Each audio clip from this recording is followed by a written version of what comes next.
Hi and welcome back to my channel. I'm Simon and today I am back dressed as a big gay yeti. Is that the vibe that I'm giving off? Because it's kind of the vibe that I'm wanting. Anyway, I want to have a chat with you about my 2025 reading intentions. So I'm not doing goals and I'm not doing resolutions, and the reason I've gone for intentions is because they can change and things do change, and actually change is kind of a well, not even a subconscious part. Let's all move on. I have gone back through the intentions that I made last year, which actually I really cheated at because no, I didn't cheat. Nobody's telling me to do these things. I'm choosing to do these things. I went back and looked and I had made a reading, channel and life intentions video, and there were 10 intentions in total, 3 of which were for the channel, 3 of which were for reading and 4 of which were for life. And I've kind of done something a little bit similar but opposite with this year's intentions, where I've gone for 5 as it is the square root of 2025. No, it isn't. It's the square root of 25 and this is 2025. Wow, doing well, aren't I? The 5th of those is kind of an intention that I just have for not just my reading, but also the channel and life in general. And I will say with reading, all of the reading intentions I have will in some ways affect the channel and the content I make, because I was reminded with when I went back to look at last year's intentions was that one of my biggest intentions was to not let the channel dictate what I was reading or doing, but very much the opposite way around. The channel should be documenting what I am reading and doing, and that's going to be all the more true this year because you'll be getting on Sundays vlogs of bookish stuff. I can say this because I've almost finished filming the first one, and it's going to include a lot of books and bookish things, but also just kind of capture what I'm getting up to. Some of those will be booky or library based because of my part-time day job where I work for a library charity. Sometimes it'll just be other things I love outside of books, because I mean, imagine there are other things. Food, bags, I seem to have talked about a lot in the latest vlog, all sorts of stuff. So yeah, that is the plan with that. Anyway, quickly going back to last year's intentions, how did I get on with the 3 that I had for reading? Well, the first one was to read by whim a lot more, and last year I discovered I struggle with that. I love the idea of reading completely by whim, being footloose and fancy free, skipping through the library, picking whatever I want when I want. However, sometimes I get A, overwhelmed, B, I've got work reading that I need to do every so often. Also, I like to have little mini projects, I guess, as I go, but I just have to find that perfect balance of it being a mini project, but not a TBR, because I hate TBRs, and as soon as I've made a TBR, because I'm a contrary Mary, it kind of goes a little bit awry, no, that's not true, I go awry because I feel like I'm being hemmed in by what I have to read. That was quite a learning curve last year. I feel like I've taken that on board and like to read by whim-ish, is how I put it. The second one was to DNF more, and I don't think I went out of my way to DNF books last year, but if I wasn't enjoying something, I did tend to DNF it overall. Maybe there's a couple that slipped through, but I feel like I definitely was better than I have been, and that's something that I would definitely like to continue, but I don't feel like that's an intention anymore because I feel like that has kind of become part of how I read now. The third one is actually the first intention that I want to carry over into 2025 because I didn't do great at it, as I've had the, not displeasure, that's not the right word, but as I really discovered in Betwixtmas, where I was trying to sort out all of the books in this room because there were piles everywhere, because I had not been tackling the TBR, which is what I really said I would do last year and didn't do in any way as well as I could have. I think it's partly because I was gonna box everything up because I was planning on doing a makeover of the library, which I'm hoping to do at some point this year. I'm making excuses, let's be honest there. It wasn't the library's fault, it was very much me. Now that I've had a massive sort out of the library. Although actually I still have my crime shelves behind me to do, and also my non-fiction and the books that I've had imported from Australia, America and Canada. But I'm going to do that over the forthcoming long weekend that I have at home, which is going to be sorting out the shelves, just being cosy and reading and having a lovely time. That'll be next Sunday's, not this Sunday's, but next Sunday's vlog. Now that the TBR is looking better and the shelves are all looking much better, I do want to intentionally head to more books off it. One of the ways that I'm going to do that is with the Savage reading prompts that Mum and I are doing again this year. I think we are calling it the Savage Reading Challenge this year, where there are 12 prompts either to do one a month or in any order that you like, plus 2 wild cards or swap out cards suggested by you lovely lot and then picked out by random, and we did that over on Mum's channel, which I will link the video of down below. So I've got those 14 prompts to sort of be little guides, because as I said, I do like to have some little projects. But I guess one of the other ways I'm going to do that is the big project that I have for 2025, which is also one of my biggest intentions, and that is to rediscover the reader that I am. I mean, we change as readers all the time, don't we? I look back at when I was a kid and I was really into fantasy. When I got back into reading, I was really into Agatha Christie's and that golden crime era, and then also I went off onto modern classics like Daphne du Maurier and worked my way through some of the vintage red classics, etc.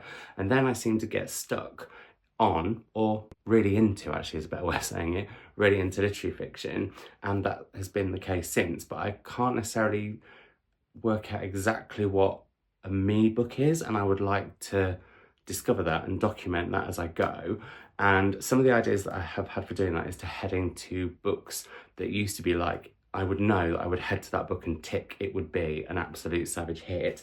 Some of those were certain publishers, and I definitely want to be looking at different publishers going forward, but also try new ones, but we'll come to that in a second. But also going to some of my favourites, like the lovely Persephone classics. Back when I was blogging, and I started blogging nearly 20 years ago, can you believe that, before then doing podcasting and then Booktube/YouTube. But when I was blogging, had set up a project, I can't remember what year it was, where I wanted to read all of the Persephone books published in order.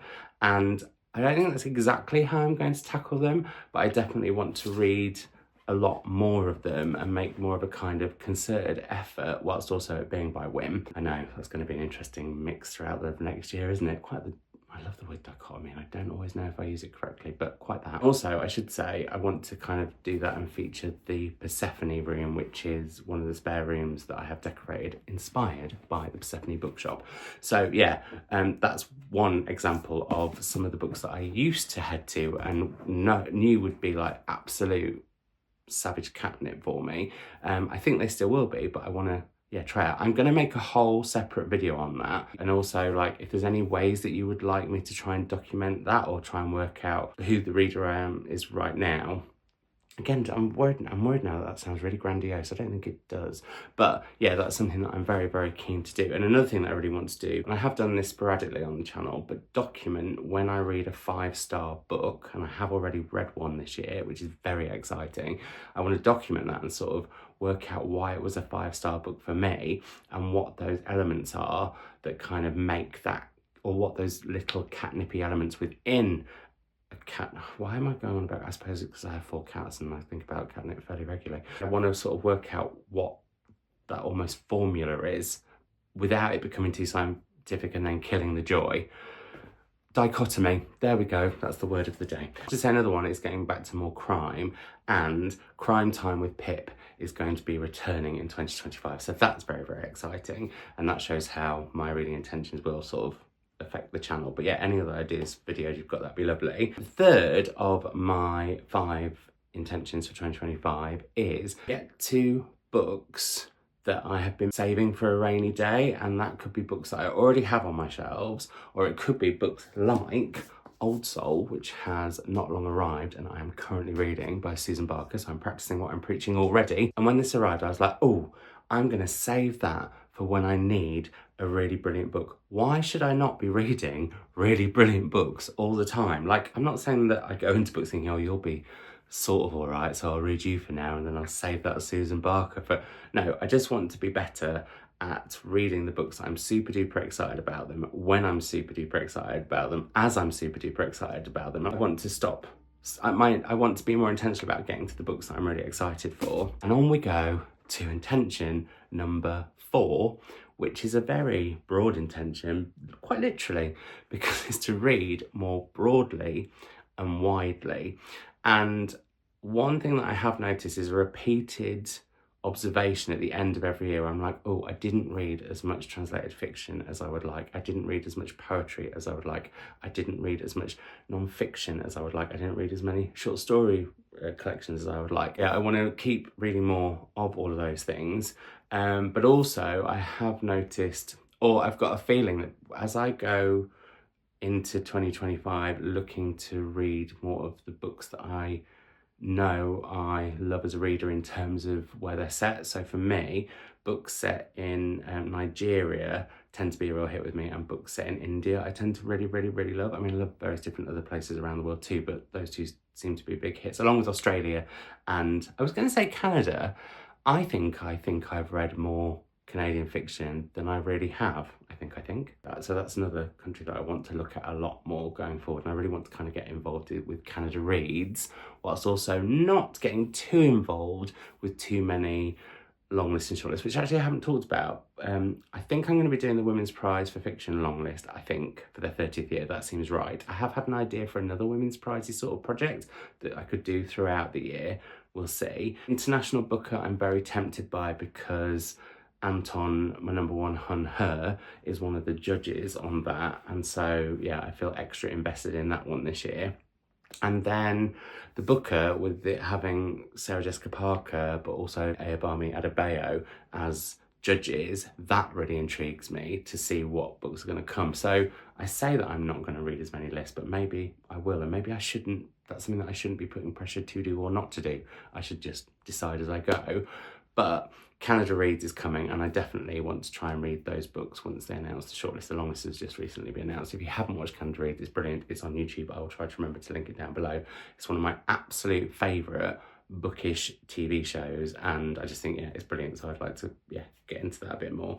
Also, with publishers, I would like to be reading much more indie presses and indie publishing houses than I tend to do. Not intentionally, but that just seems to be what happens. But I kind of want to watch that a little bit. And maybe what I'll do is every quarter, I'll break down all these intentions into actual more definites and see how I'm doing as I go, if that's something that you would be interested in watching as the year goes on. The other thing that I would like to do is to try more genres.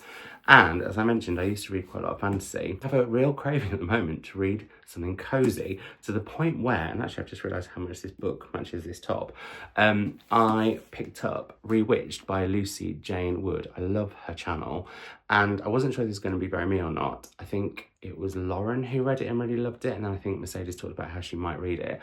And I just think this is a chance for me to try something different. That's not necessarily a book people would associate with me, maybe.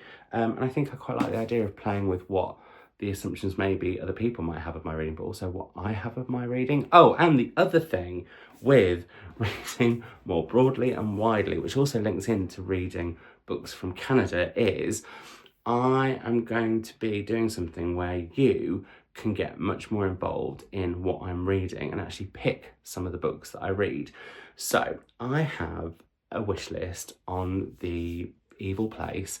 The rule that I have with that wish list is that I can put books on there that I can't get in independent bookshops in the UK, because that is my preferred place to buy them. I also would like to use the library more, but maybe that's a whole different video because I could go on now on tangents for several hours. I am going to be putting books on there that I really like the sound of, that I think could be very me now, and then if you guys want to get any, I will then read them within a month or two of having got them.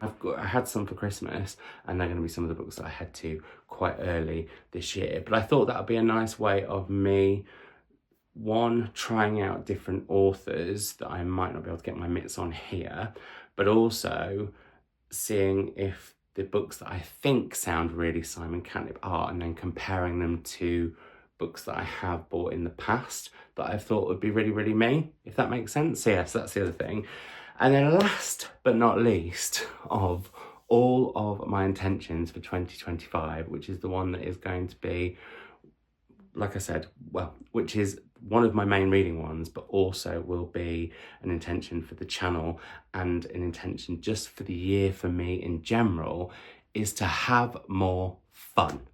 Because I think with reading, I have got a little bit more, I don't know, not fun. I like to think I'm quite fun, but I definitely sometimes overthink my reading or what I'm reading because of being a more public reader, I guess, which sounds so wanky, and it makes me feel a bit sick that I just said that. I might have done a bit of sick in my own mouth. Let me have a swig of tea, because let's wash that away. But I think, yeah, I feel like sometimes I take it all a bit more seriously than I should. And whilst it is a part of my job, it isn't fully my job, but also I want to be fully myself and fully enjoying the reading year. And by that, it doesn't mean I have to just read jovial, hilarious, fun, cozy books all year. I can have a really good time reading a really, really, really funky and depressing book. But yeah, I just want to have more fun with it, and I want to have more fun with the channel and not overthink as much as I have in this video, for example. Why there's been so many edits. But yeah, I just want to have more fun. Reading-wise, channel-wise, life-wise, and because of the vlogs, you'll get all of that documented, hopefully. So that is my intentions, reading-wise, with a sprinkling of otherwise, for 2025. I would love to know in the comments down below if you are doing reading intentions or if you decided to do reading resolutions or reading goals, and if so, what are they? I would really, really, really love to know what you would like to see on the channel going forward, be it sit-down chatty videos like this one, or with book hauls, wrap-ups, other bookish topics that maybe you want me to just have a chat about, or doing top 10s or top 5s or top 12s. Let's go wild. And also what you'd like to see in vlogs along the way, and any little reading projects that maybe you'd like to see, plus how you'd like to see me document me trying to work out what kind of a reader I am in 2025.